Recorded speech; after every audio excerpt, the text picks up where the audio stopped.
Saudara-saudari di dalam Kristus yang saya kasihi, selamat malam. Pertama-tama saya ingin mengucapkan selamat tahun baru kepada kita semua. Kita sudah memasuki tahun Tuhan Yesus yang ke-2022. Itu berarti Tuhan Yesus kedatangannya semakin dekat. Mari kita membuka kitab suci kita dari Injil Markus pasal pertama. Kita akan membaca ayat 7 dan 8 secara bersama-sama. Injil Markus pasal 1 ayat 7 dan 8. Firman Tuhan berbunyi sebagai berikut. Inilah yang diberitakannya. Sesudah aku akan datang, ia yang lebih berkuasa daripada aku. Membungkuk dan membuka tali sepatunya pun atau tali sandalnya pun aku tidak layak. Aku membaptis kamu dengan air, tetapi ia akan membaptis kamu dengan Roh Kudus. Amin. Terpujilah Tuhan melalui firman-Nya yang kita baca, dan diberkatilah kita yang diberikannya kesempatan untuk membaca firman-Nya. Mari kita berdoa. Allah Bapa kami yang adalah Bapa kami di dalam Tuhan Yesus Kristus, pada petang hari ini kami mengucap terima kasih karena pada suasana tahun baru ini kami diberi kesempatan untuk berkebaktian matahari terbenam. Ya Bapa, kami mengucap syukur karena tahun yang lalu Engkau memberikan kami kesempatan untuk belajar dari kitab Wahyu, kitab yang terakhir. Dan pada tahun ini Engkau juga memberikan kami kesempatan untuk belajar dari Injil, kabar baik dari putramu Tuhan Yesus Kristus, yaitu Injil Markus. Ya Bapa, sekarang kami mau mendengarkan firman-Mu, kiranya Roh-Mu menolong kami agar kami dapat memahaminya, kami dapat mengingatnya, melakukan perintah Yesus untuk memuliakan nama Engkau. Demikianlah doa kami Bapa, hanya di dalam nama Tuhan Yesus kami berdoa dan berterima kasih. Amin. Injil Markus adalah Injil yang paling pendek. Dari Injil Markus inilah maka 4 kitab yang pertama dalam Perjanjian Baru kita dapat sebut sebagai Injil. Karena Injil Matius tidak pernah menamakan dirinya Injil, Injil Lukas tidak pernah, Injil Yohanes pun tidak pernah. Tetapi waktu kita membaca Injil Markus, dia menyebut ini adalah Injil. Kita dapat melihat dari ayat 1 sampai ayat 8. Ada 4 hal yang dapat kita pelajari, di mana kita memulai tahun Tuhan Yesus 2022 ini ya, dengan permulaan tahun, dengan permulaan Injil Yesus Kristus. Jadi dikatakan di ayat 1, ini adalah permulaan kabar baik tentang Yesus Kristus, Putra Allah. Sungguh lengkap ya, sebutannya. Ini adalah awal dari berita gembira tentang Yesus. Yesus ini disebut sebagai Kristus dan disebut lagi sebagai Putra Allah atau Allah Putra. Jadi Injil itu dari bahasa yang sering kita dengar, artinya kabar baik. Nah, kabar baik tentang apa? Kabar baik kalau kita melihat di dalam Perjanjian Lama, itu adalah kabar baik bahwa seorang raja sudah menang perang. Contohnya begini, pada zaman sekarang manusia sedang berperang dengan virus corona yang terus bermutasi. Sudah Delta selesai, sekarang muncul Omikron. Kita tidak tahu lagi beberapa bulan ke depan akan munculkah varian yang baru. Dan seluruh dunia berperang dengan virus Omikron. Coba kamu bayangkan ya, kemenangan dapat dicapai oleh manusia sehingga virus ini tidak lagi membahayakan manusia dan manusia mengatakan ini adalah seperti penyakit biasa. Kita sudah menang perang. Itulah Injil. Injil adalah kabar bahwa raja yang kita percayai sudah menang atas perang. Ini nggak main-main loh. Kita ini adalah orang yang percaya kepada Yesus. Kenapa Yesus? Yesus ini waktu dia lahir ke bumi, sudah kita pelajari hanya di Injil Matius dan Injil Lukas. Injil Markus, Injil Yohanes tidak mencatat kelahiran Tuhan Yesus. Hanya Injil Matius dan Lukas yang mencatat. Markus, Yohanes tidak. Jadi begitu dia lahir, dia diberi nama Yesus secara resmi oleh ayah angkatnya yang bernama Yusuf. Yesus adalah nama yang dalam bahasa Yunani, kalau dalam bahasa Ibrani, Yehosua. Begitu umum, begitu banyak orang di Yahudi yang bernama Yosua. Artinya Tuhan yang menyelamatkan kita. Dan bangsa Israel itu tahu persis ya, mereka tidak akan bereksistensi sebagai satu bangsa kalau Allah Tuhan pencipta langit bumi tidak turun tangan menyelamatkan mereka dari perbudakan di Mesir. Mereka sadar bahwa eksistensi orang Yahudi, 12 suku bangsa Israel, mereka bisa selamat, bisa eksis, tidak musnah, itu karena Allah yang menciptakan langit dan bumi yang telah menyelamatkan mereka. Maka begitu banyak nama ya, dari putra-putra mereka adalah Yosua, Yesus. Nah, di dalam Injil tidak disebutkan ya, peristiwa kehidupan Yesus dari umur 12 tahun sampai 30 tahun. Kenapa begitu? Karena dari 12 tahun Yesus itu diwisuda sebagai Bas Misbah, putra Taurat. Ya, umur 12 tahun. Makanya kita di gereja ini umur 12 tahun dapat belajar Alkitab, pengetahuan dasarnya, setelah tamat boleh dibaptis atau reafirmasi iman, dan mereka boleh menerima perjamuan kudus. 12 tahun. Tetapi kenapa dari 12 tahun sampai ya 30 tahun gak ada catatan tentang Yesus? Hanya Injil Lukas mengatakan dia bertumbuh secara fisik dan secara intelek, secara mental, disukai manusia dan disukai Allah. Hanya satu ayat menjelaskan Tuhan Yesus. Karena menurut Taurat, seorang nabi, seorang imam, seorang raja, mereka mulai memerintah pada usia 30 tahun. Kalau Yesus dia sudah mengajar dari umur 12 sampai umur 30, itu tidak sesuai dengan rencana Allah. Makanya nggak ada catatan tentang Tuhan Yesus dari umur 12 sampai umur 30. Nggak boleh dia mengajar. Makanya disebut di sini, ini adalah permulaan Injil tentang Yesus, Yosua, nama yang umum, tapi gelarnya itu Kristus. Jadi begitu dia melayani, nanti kita akan melihat, dia dibaptis oleh Yohanes yang bergelar pembaptis. Dia itu sudah memegang 3 jabatan, umurnya 30 tahun, sebagai nabi, sebagai imam, sebagai raja. Kristus, Mesias yang dijanjikan dalam perjanjian lama, bahwa Mesias inilah yang akan mengalahkan semua musuh kita. Kita tidak bisa mengalahkan musuh kita. Kita juga tidak bisa mengalahkan diri kita sendiri. Kadang-kadang diri kita sendiri yang jahat, yang jelek muncul loh. Dan kita menjengkelkan orang lain. Waktu karakter kita yang jahat muncul. Kita nggak sadar itu. Itulah manusia. Nah, kita melihat di sini, inilah Injil tentang Yesus Kristus. Dalam bahasa Yunaninya, kata tentang di situ, itu bisa diterjemahkan juga Injil yang bersumber dari Yesus Kristus. Bersumber. Nah, saya mengambil istilah inklusifnya, bukan eksklusifnya. Jadi menerjemahkan di sini bukan hanya tentang, tetapi juga berasal dari Yesus Kristus. Kalau kita baca Roma 11 ayat terakhir, bahwa segala kemuliaan itu asalnya dari Allah.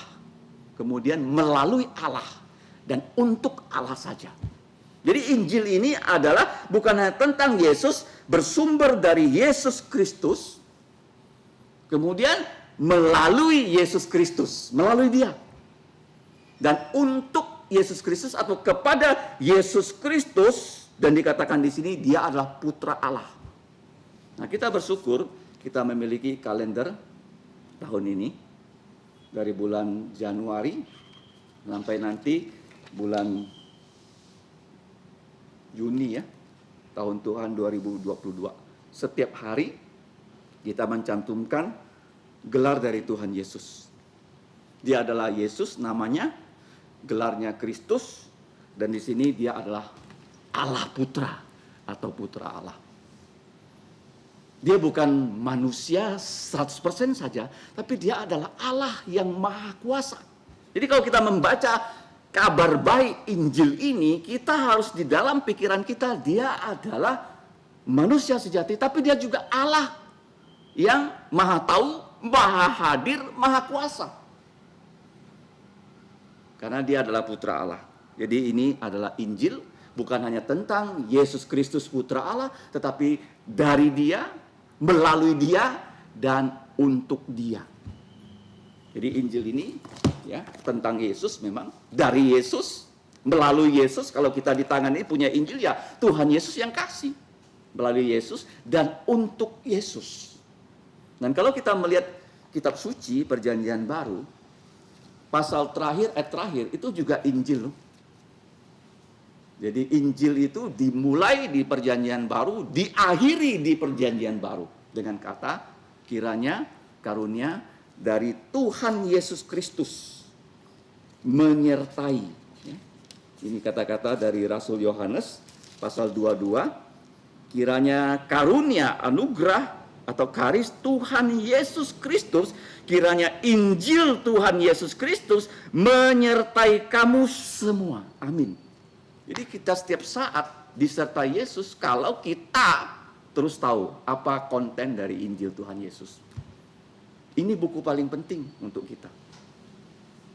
Kita selalu mengatakan Immanuel, Immanuel yang bagaimana? Injil inilah yang selalu kita tinggikan, kita agungkan, kita sebarluaskan.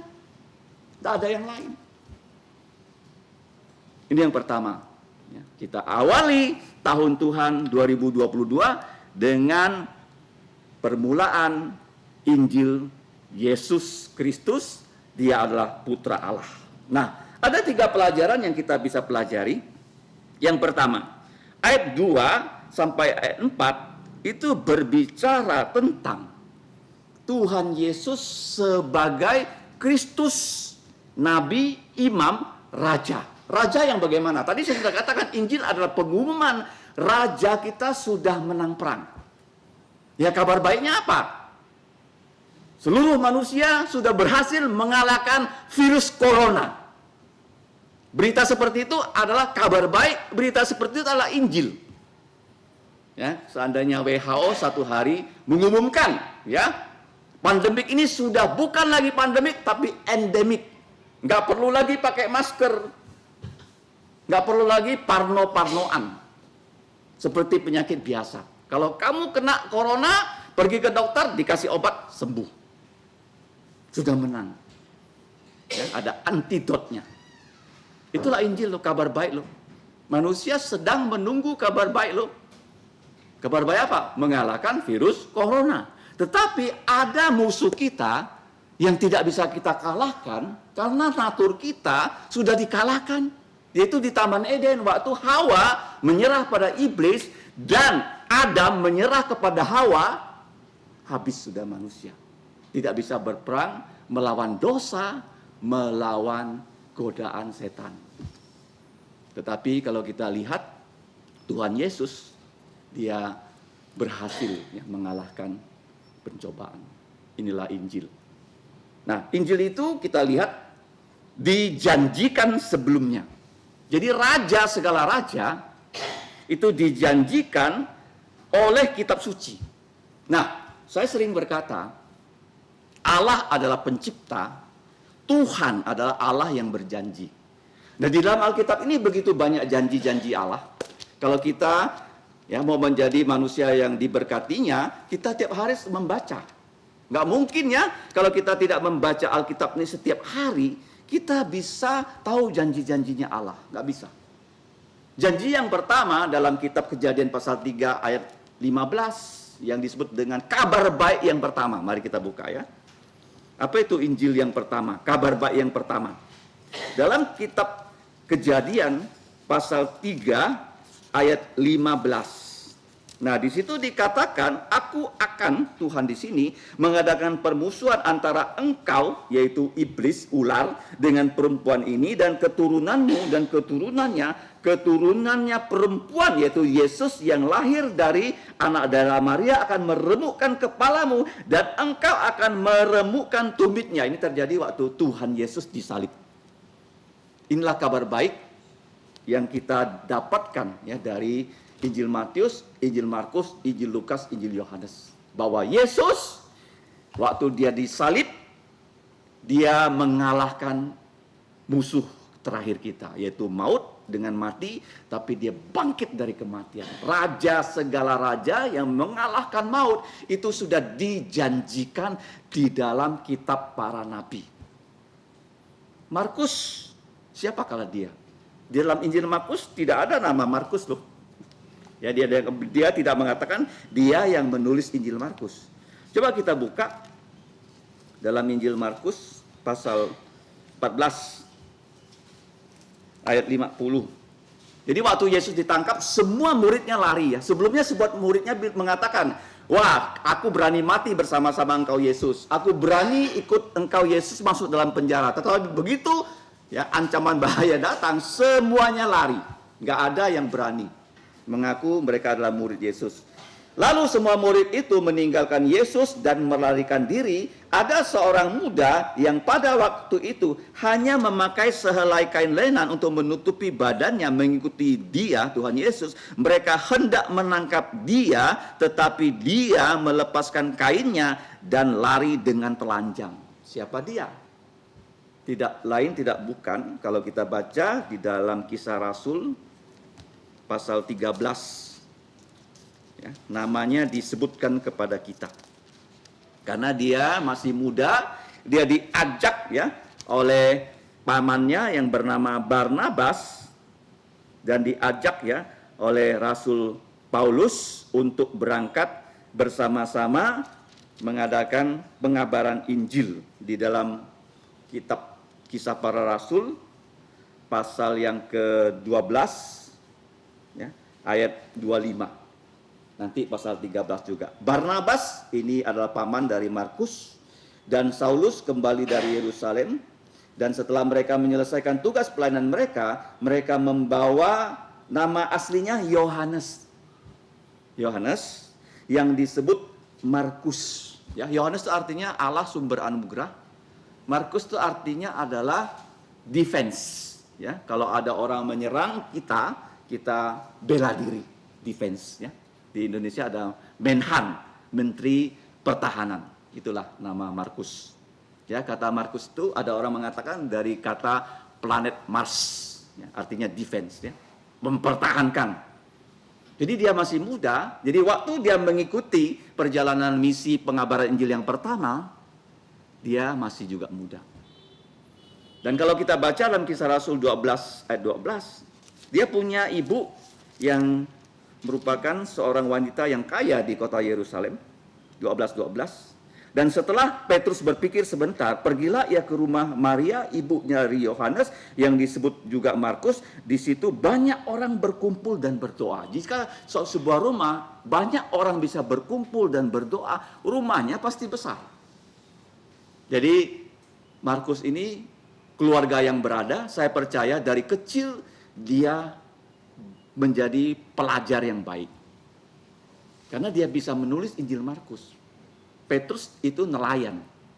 Petrus itu kenapa dia meminta Markus menjadi penulis dari Injil Markus, karena Roh Kudus ya mengilhami Injil Markus ini kepada Petrus, dan Markus ini seorang pemuda yang terpelajar, yang mempunyai tulisan yang cantik, dia dipakai oleh Tuhan Yesus menulis Injil Markus.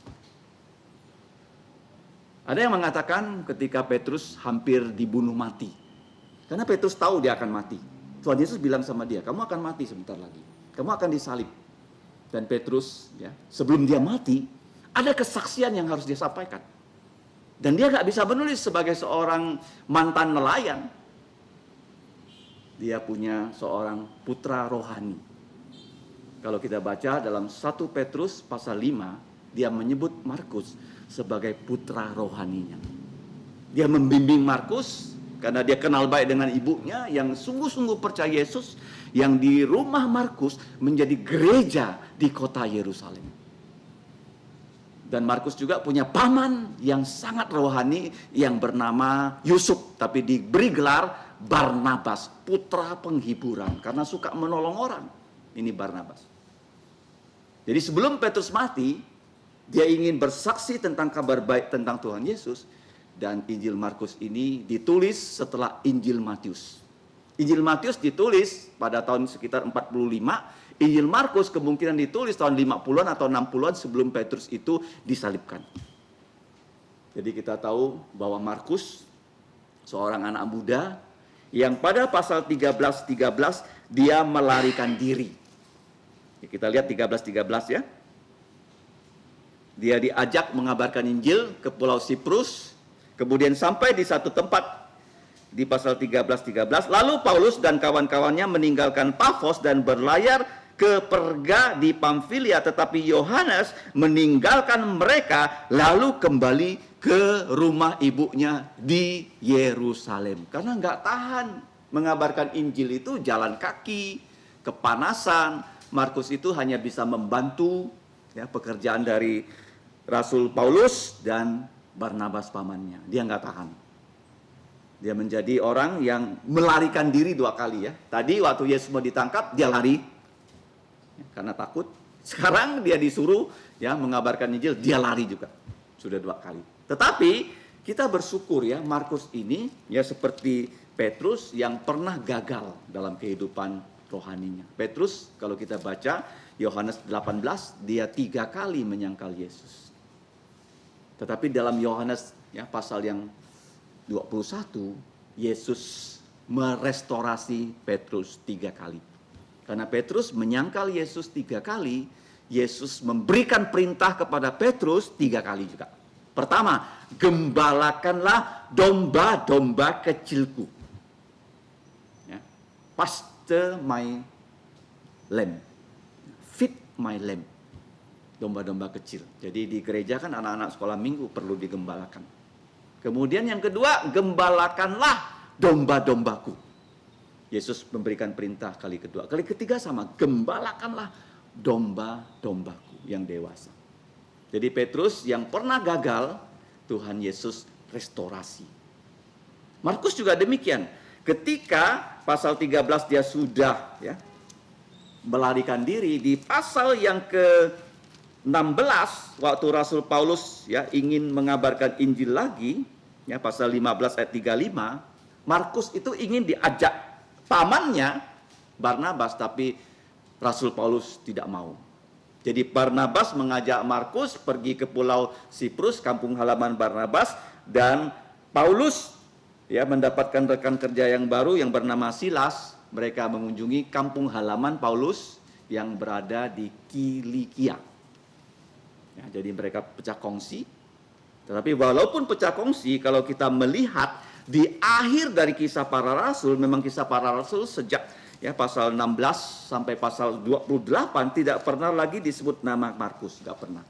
Tetapi di pasal 28 waktu Paulus ditahan di kota Roma selama 2 tahun, Markus itu sudah bertobat loh.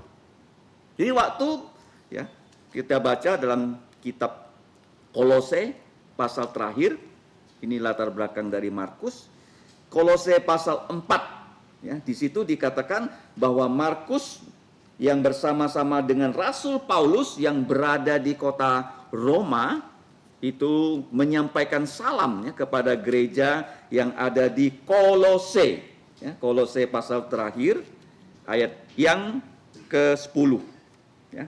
Salam kepada kamu, ya kepada kamu ya salam kepada gereja di Kolose dari Aristarkus, temanku sepenjara, dan dari Markus kemenakan Barnabas. Berarti ya, waktu Paulus di dalam penjara kota Roma, pasal 28 Kisah Para Rasul, dia menulis 4 surat, Efesus, Kolose, Filipi, dan Filemon, Ekofifi. Markus sudah bertobat.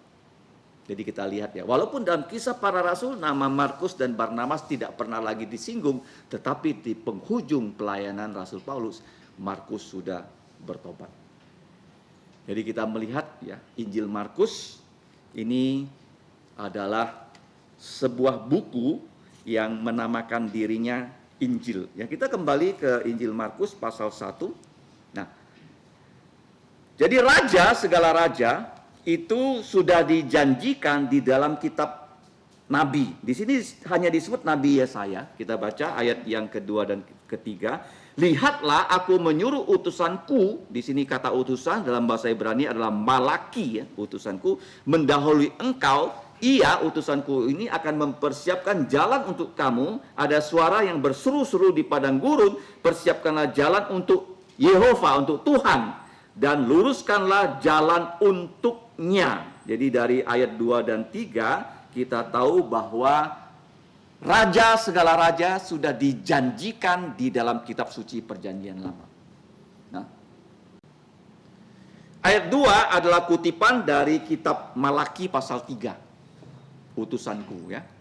Tetapi di dalam ayat yang ketiga itu adalah kutipan dari Yesaya 40 ayat 3.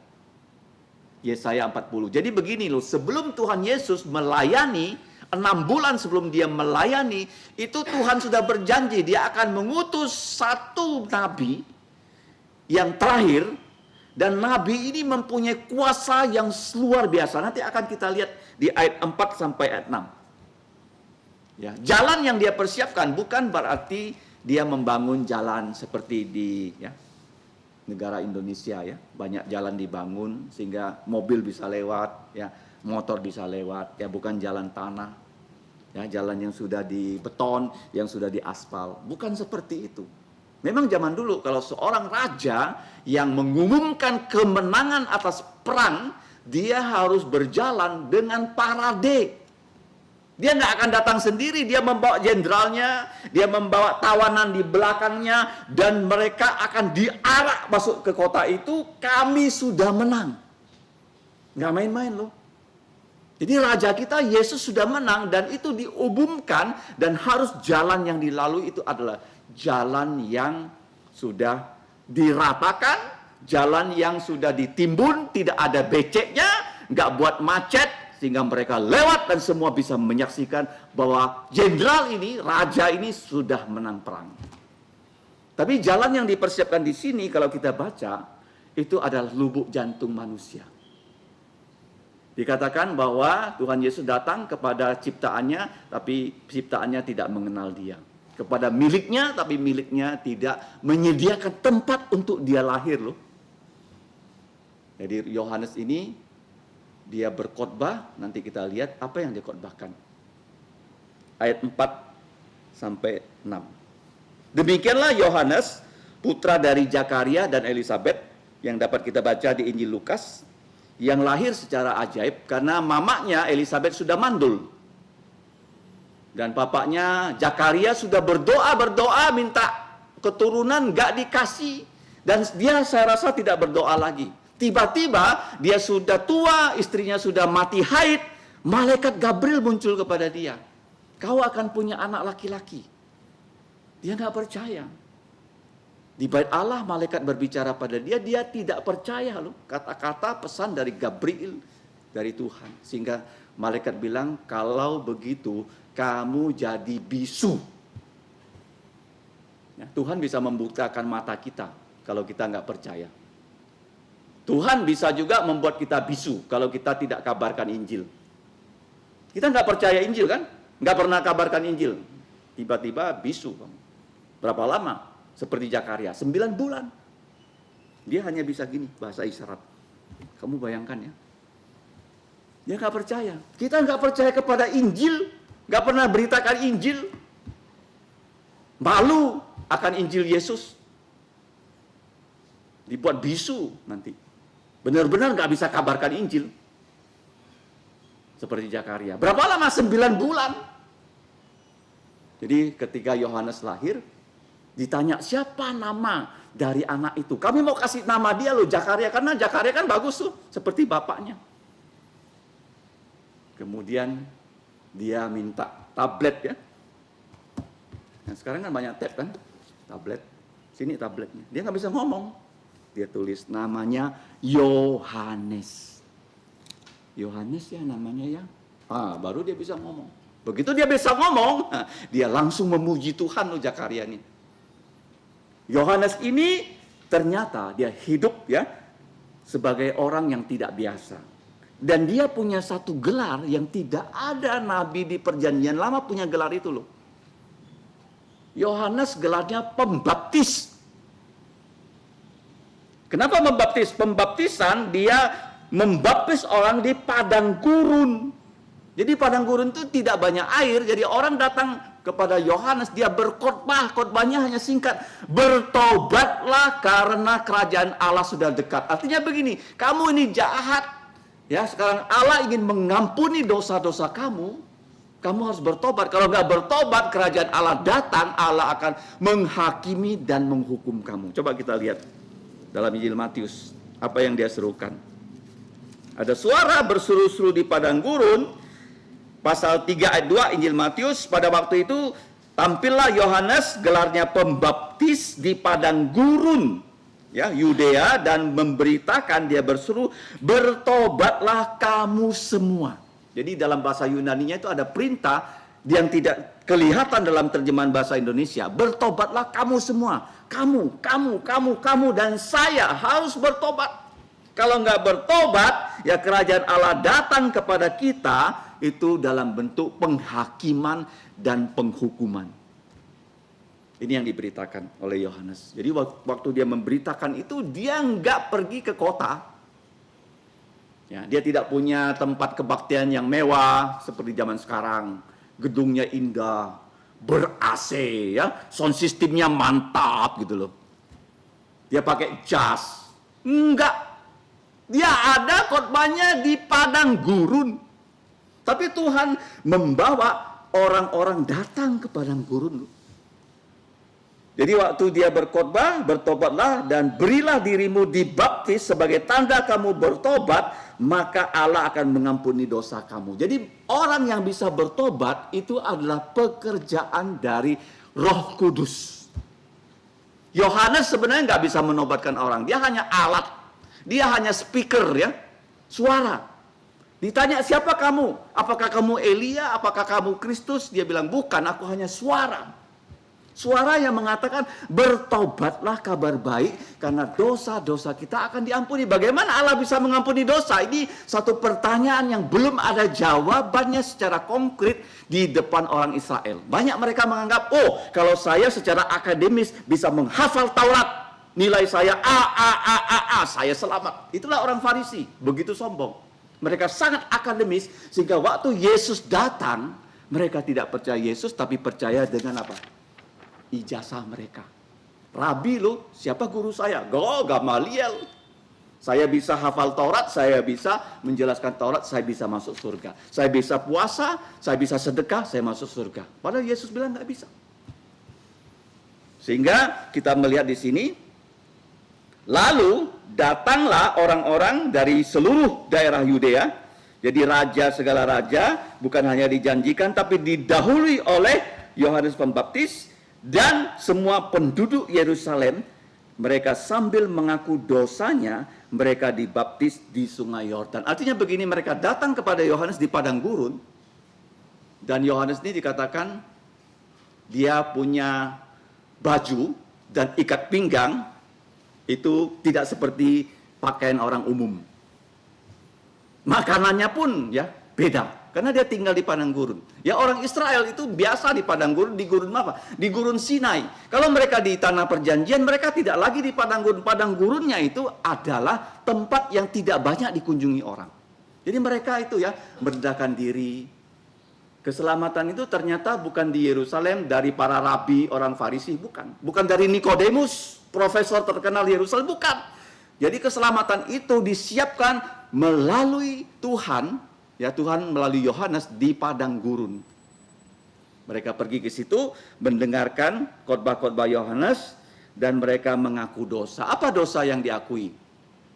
Ternyata Israel itu terkenal tegar tengkuk, memberontak. Anak tidak taat orang tua. Ya kan? Seperti zaman sekarang kan?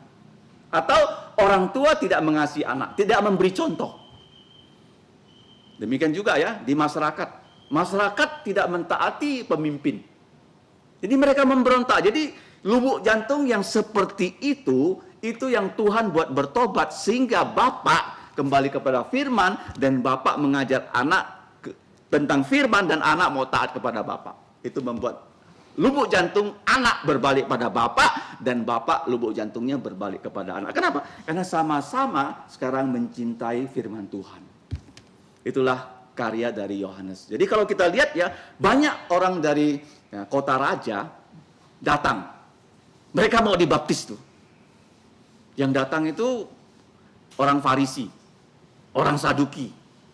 Yohanes itu tunjuk pada dia, hai kau ular beludak, hasilkan buah dari pertobatan. Kamu seperti pohon, kalau nggak bertobat Tuhan punya kapak, kamu akan ditebang karena nggak berbuah. Ada seorang pernah mencoba mencari tahu apa sih suasana di neraka itu, gambarnya seperti apa. Neraka itu adalah seperti ya sebuah hutan yang pohonnya semua sudah ditebang. Tidak ada cabangnya, nggak ada daunnya, hanya ada tunggul, udah kena chainsaw. Itulah gambaran dari neraka. Orang yang tidak berbuah, buah pertobatan dan buah Roh Kudus. Pertanyaan sekarang, kamu ada nggak buah pertobatannya? Ada nggak buah Roh Kudusnya? Harus cek loh. Allah nggak main-main. Dia bilang kalau kamu nggak bertobat, apapun kedudukan kamu di gereja, apakah kamu orang Farisi, pemimpin sinagog, pemimpin bait Allah, kamu akan ditebang. Yohanes bilang hasilkan buah dari pertobatan. Datang kepada Yohanes tentara. Ya kalau tentara datang kita takut kan? Jenderal datang loh, kasih hormat kan? Dia enggak. Tentara, kau harus bertobat, jangan memungut, ya, jangan membuat orang yang tidak usah, ya kamu peras. Jadi itulah Yohanes.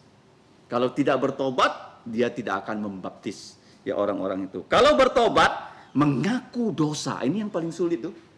Mengaku dosa loh. Tahun lalu kita punya banyak kelemahan. Ya, kita harus mengaku di hadapan Tuhan. Supaya Tuhan mengampuni dosa-dosa kita. Nggak gampang ya, orang Indonesia tuh punya satu kebiasaan ya. Nah, kalau ada kata-kata yang salah dari saya, tolong dimaafkan. Ini orang Indonesia. Ada nggak background Alkitabnya? Ada sih. Kita harus saling mengaku dosa. Sebagai manusia kita punya kelemahan. Dan kita harus tahu loh kelemahan kita itu jangan kita ulangi di tahun ini. Jangan ya.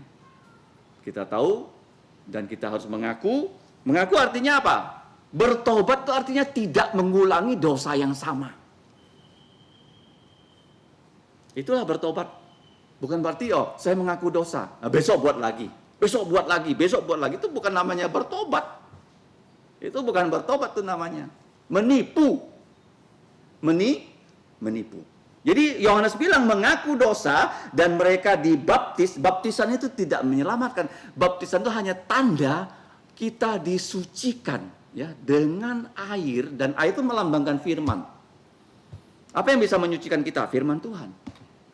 Ya, melambangkan air, dan Yohanes ini membaptis mereka di Sungai Yordan. Ya, membaptis ini bukan di selam ya, karena Sungai Yordan itu kalau airnya itu tinggi, itu untuk berenang nggak bisa, deras sekali airnya. Tapi kalau airnya rendah, itu dalam posisi yang orang bisa berdiri dan airnya tidak terlalu dalam, dia mengambil air dan air itu lambang Roh Kudus turun dari atas kepada orang yang dibaptis. Ini yang banyak menimbulkan kesalah tafsiran. Makanya sekarang ada orang menamakan gerejanya gereja baptis, baptisnya tuh di selam. Kenapa menjadi di selam? Karena di Eropa sungai-sungainya besar. Kamu ke London, sungainya besar.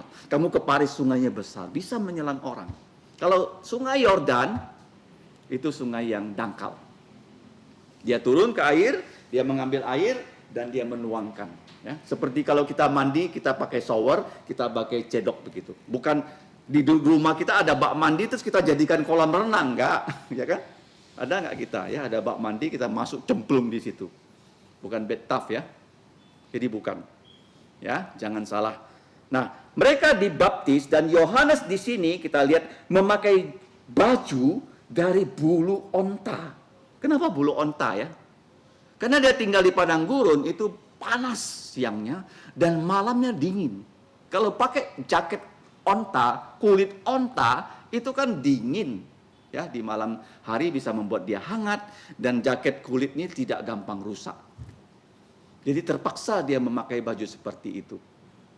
Nah, di dalam sejarah gereja ada seorang hamba Tuhan yang bernama John Sung. John Sung ini tidak ada sosialisasinya loh. Dia setelah berkhotbah, dia pulang tidur, sudah. Dia kalau diundang orang makan malam dia nggak bisa. Karena dia begitu sibuk berkhotbah. Itu John Sung. Tapi dia tahu loh apa yang terjadi dengan gereja, dengan orang-orang Kristen. Kenapa dia tahu? Karena banyak orang tulis surat kepada dia. Orang mau berkomunikasi dengan John Sung loh. Ya Pak John Sung, masalah saya ini, dikirim surat ke John Sung. Dia tahu, dia baca. Tapi untuk dia berkomunikasi secara sosialisasi dia nggak ada waktu. Itu John Sung. Nah Yohanes ini juga punya ciri khas. Dia tidak ya bergaul dengan masyarakat luas karena tinggalnya di padang gurun. Kemudian ikat pinggangnya juga dari kulit. Makanannya itu belalang dan madu hutan. Ya, saya pernah makan belalang waktu kami di Kelansam. Karena ada lapangan terbang dari misi. Dan setiap malam ya, kami menangkap belalang. Dan lapangan terbang itu banyak rumputnya. Setelah kami tangkap belalang, kami panggang untuk dimakan. Dan dia makannya madu hutan. Jadi dia bukan orang yang seperti kita kebanyakan. Tuhan siapkan dia hanya untuk melayani, kalau kita lihat pendek waktunya. Jadi pendahulu Yesus hanya melayani 6 bulan. Setelah itu dia ditangkap oleh Herodes dan dipancung kepalanya oleh Herodes. Berapa lama dia melayani? 6 bulan. Dan dalam 6 bulan dia melayani beribu-ribu orang bertobat loh. Itu tanda Mesias akan datang ke Israel. Sudah dijanjikan di kitab Malaki, di kitab Yesaya. Dan orang Israel kalau tidak mengetahui hal itu, mereka keterlaluan. Karena Yesus ketika ditanya, kamu mengusir orang yang berdagang di bait Allah, apa sih otoritas kamu?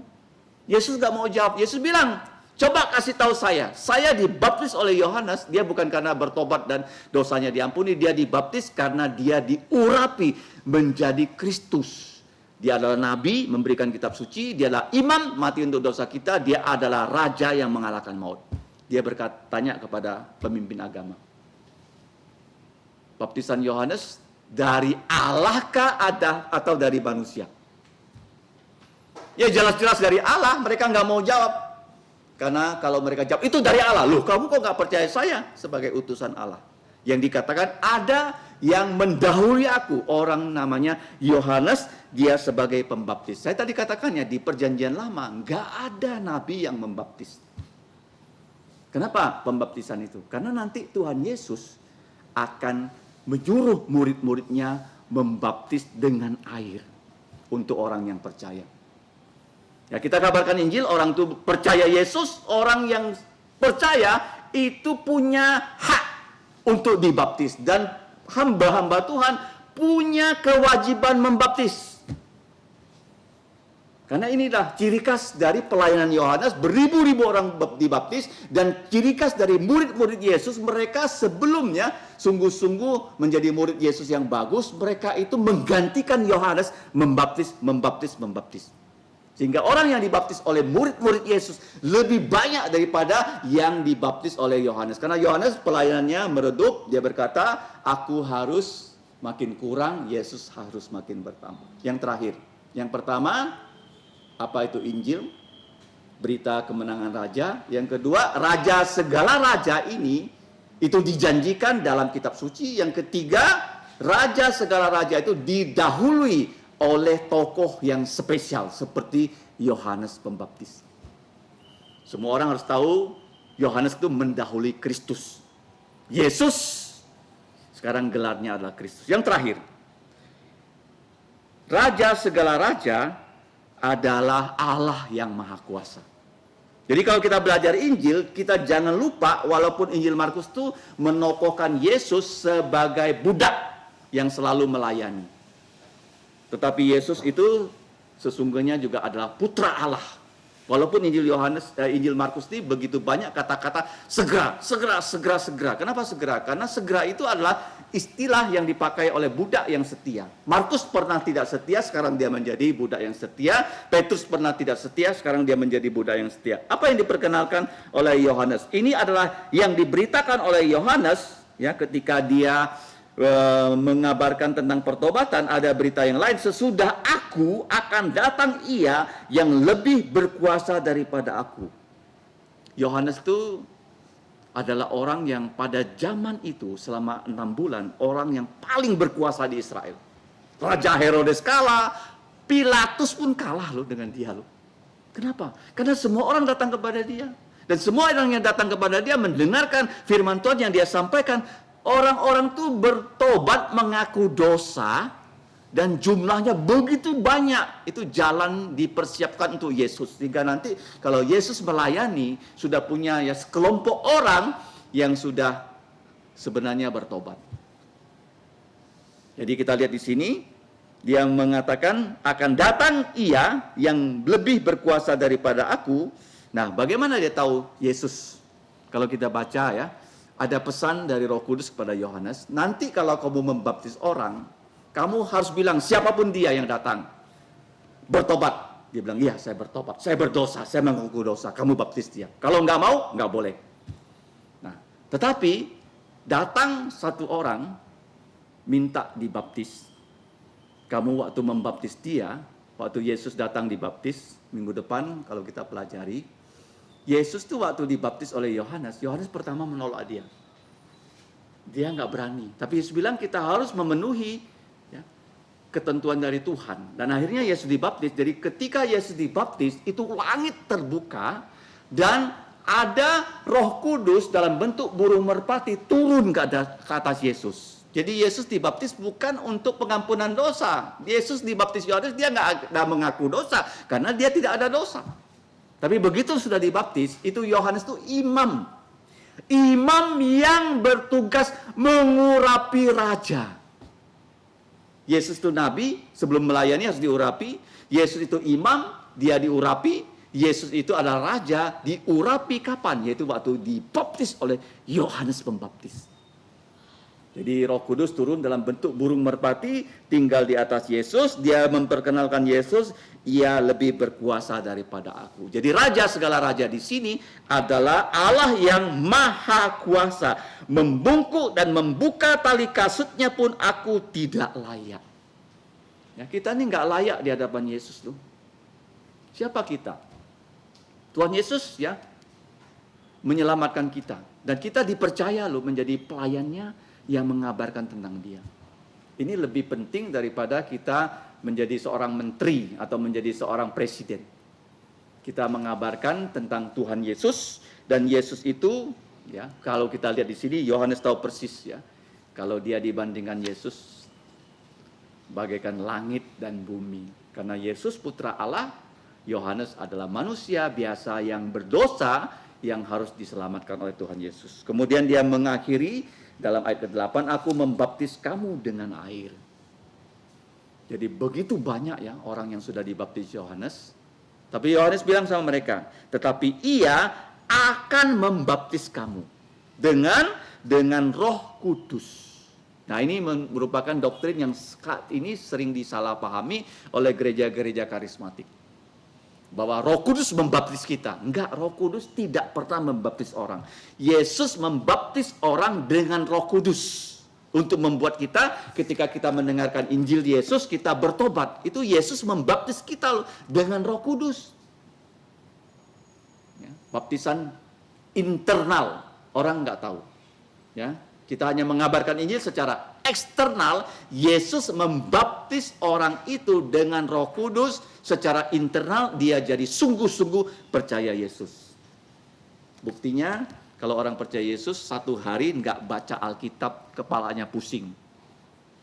Kamu kalau nggak baca Alkitab, pusing nggak? Terasa ada yang nggak enak ya, Alkitab nggak dibaca. Itu artinya kamu sudah punya Roh Kudus. Tiap hari dikasih tahu, firman Tuhan ini harus dibaca supaya kita tahu tentang Tuhan. Kemudian dia akan membaptis kamu dengan Roh Kudus. Kalau kita lihat di tempat yang lain, dia akan membaptis kamu dengan api. Apa itu api? Kalau tidak percaya Yesus, ya bukan dibaptis dengan Roh Kudus, dibaptis di dalam neraka. Di dalam api neraka loh. Kalau menolak ya, bertobat, kita akan melihat orang-orang itu dilemparkan ke dalam neraka. Dan Markus ini ya satu-satunya kitab yang 3 kali menjelaskan apa itu neraka. Pertama, apinya tak padam, ulatnya tak mati. Dijelaskan sekali lagi. Apinya tak padam, ulatnya tidak mati. 3 kali loh Injil Markus ini loh. Jadi kalau tidak menerima Yesus sebagai pembaptis kita dengan Roh Kudus, nah bagaimana Roh Kudus bisa membaptis kita? Kita harus kabarkan Injil Tuhan Yesus kepada semua manusia. Apa itu Injil kabar baik? Coba kita buka ya, dalam Perjanjian Lama. Yesaya 52 ya, sebagai penutup, ayat yang ke-7. Di situ ada satu penjelasan yang jelas sekali tentang kabar baik ya. Tentang raja kita yang sudah menang, Yesaya 52 ayat yang ke-7. Tetapi ya, kita lihat di sini ayat 7, betapa indahnya kaki, tolong ditambahkan ya, para penyampai kabar baik ya, yang kelihatan dari puncak-puncak bukit kedatangan pembawa berita baik ya, yang mengabarkan berita damai dan memberitakan kabar baik, yang mengabarkan berita keselamatan dan berkata kepada Sion, Allahmu itu raja. Jadi kata kabar baik di sini dalam bahasa Ibraninya dahulu adalah basar. Tapi ada satu kata yang saya temukan sangat menarik ya. Kabar baik ini adalah bisa ya dengan kata Ibrani bersorak. Ya, bukan bersorak tapi bersorah gitu. Ya, kata bersorah. Jadi orang mendengarkan ya kabar baik ini dia langsung senang, ya, bersorak. Nah, kata basar, kata bersorak ini oleh penerjemah dalam bahasa Ibrani ke Yunani mereka menggunakan kata euangelion. Eu itu baik, angelion itu berita, berita baik. Berita baik apa? Tuhan Yesus adalah raja kita yang sudah mengalahkan maut dan dia punya tubuh mulia. Dan dia berjanji kepada orang yang percaya akan diberinya tubuh yang mulia. Itulah Injil. Jadi bukan sekedar diberitakan, tapi ya Injil itu adalah kekuatan Allah yang bisa menyelamatkan ya, orang yang berdosa. Kalau di dalam Perjanjian Lama, ya kabar baik itu, kabar baik apa saja namanya Injil.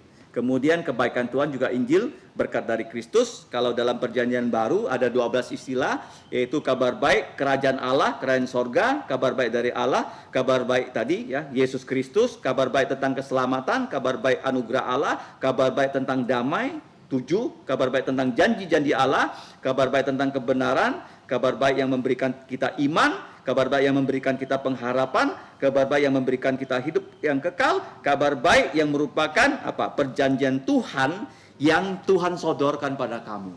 Injil Markus ini disodorkan ya oleh Markus kepada orang-orang yang dia temui setelah dia berkata amin. Mau nggak kamu tanda tangan kontrak ini dengan Yesus? Yesus sudah tanda tangan di situ, kamu mau terima nggak? Kalau kamu terima, ini menjadi kontrak. Ya, kontrak antara kita dengan Yesus. Kamu kalau beli barang kredit pasti ada kontraknya, bukan? Kamu kalau ambil rumah ada kontraknya. Untuk yang bekerja di bank, ya seringnya mengurusi surat kontrak.